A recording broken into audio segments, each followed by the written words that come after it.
Ready আমার পটল আলু দিয়ে কাজুলি মাছের ঝোল রেসিপিটা। কাজুলি মাছ হবে পটল আলু দিয়ে, অনেকে এটাকে বাঁশপাতা মাছও বলে। তো কড়াই তেল বসিয়ে দিয়েছি আর তেল ভালো করে গরম হয়ে গেছে, তো মাছটা ভালো করে ভেজে নেব।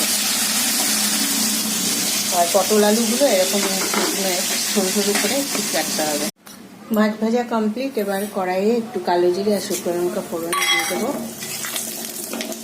দিয়ে এই যে আলু আর পটল ভালো করে ভেজে নেব।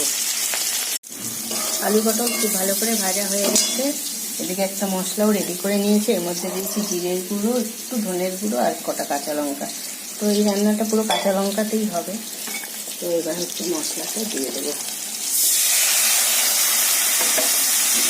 দিয়ে মশলাটা দিয়ে ভালো করে কষানো হয়ে গেছে। তো এবার জল দিয়ে দেবো।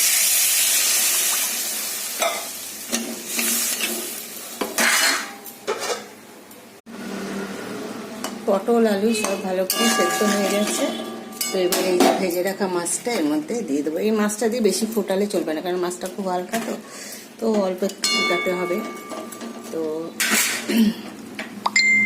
আর এখানে একটু আটা গুলে রেখেছি, এর মধ্যে একটু জিরের গুঁড়ো দিয়েছি। তো এটাও এখনই দিয়ে দেবো, কারণ বেশি ফুটাবো না। এটা ঝোলটা প্রায় হয়ে এসছে, একটু ফুটলেই নামিয়ে দেবো। ভালো করে ফুটে গেছে, এবার নামিয়ে নেব।